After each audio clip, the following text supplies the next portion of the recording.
আমরা তো জানতাম আগে থেকে যে বিজেপি ওরা চক্রান্ত নিয়েছে, এবার আমরা যদি তাকে আটকে দিতাম বা দিতাম তাহলে বলতো যে আমাদের সঙ্গে তারা মানে এই যে মানে মিডিয়া গদি মিডিয়া যেভাবে চক্রান্ত করছে, ওরা স্বাধীনভাবে কোথায় যাবে না তো স্বাধীনতা রয়েছে, দলগতভাবে তাদের বাড়ি যাবো কেন। অবশ্যই সেরা ফারাক্কা, শামশেরগঞ্জ, মুর্শিদাবাদ এই তিনটা ব্লক এবং পৌরসভা অর্থাৎ তিনটা বিধানসভা নিয়ে একটা যে সাব-ডিভিশন মহকুমা শহর, একটা মহকুমা শহর যদি কাছে হয় ফারাক্কা থেকে জঙ্গিপুর প্রায় 60 কিলোমিটার দূরে।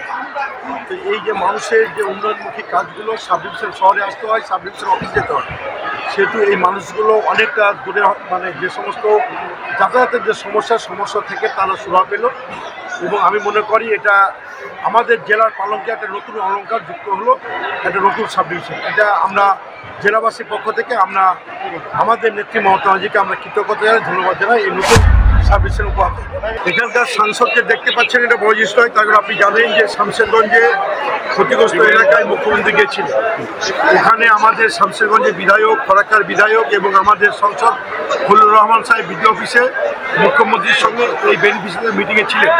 উনি যেহেতু মুখ্যমন্ত্রী হেলিকপ্টারে উড়ে এসেছেন, সংসদ বাই কার রাস্তায় জাম্পে আটকে গেছেন, সেহেতু উনি এখানে আসতে পারেননি। উনি শামশেরগঞ্জে মুখ্যমন্ত্রীর যে বিডিও অফিসের যে বেনিফিশিয়ারি একটা মিটিং হয়েছে, সেই মিটিংয়ে লিড করেছেন আমাদের সংসদ খলিলুর রহমান সাহেব, আমিনুল সাহেব এবং মনিরুল সাহেব, ওরা ওখানেই ছিলেন। সেহেতু উনি এখানে আসতে পারেননি রাস্তার জাম্পের জন্য। মুখ্যমন্ত্রী ফ্লাইটে হেলিকপ্টারে এসছেন, ওনার 10 মিনিট লেগেছেন, সেহেতু উনি এই সভাটা করতে পারেন। এদের তো না পাওয়ার কোনো কারণ ছিল না। আমরা তো জানতাম আগে থেকে যে বিজেপি ওরা চক্রান্ত নিয়েছে, এবার আমরা যদি তাকে আটকে দিতাম বা দিতাম তাহলে বলতো যে আমাদের সঙ্গে তারা মানে এই যে মানে মিডিয়া গদি মিডিয়া যেভাবে চক্রান্ত করছে, ওরা স্বাধীনভাবে কোথায় যাবে না তো স্বাধীনতা রয়েছে। পুলিশ তদন্তের সাথে তাদেরকে ইনকোয়ারি করতে গেছে। পরশুদিন আমরা দলগতভাবে তাদের বাড়ি যাবো কেন।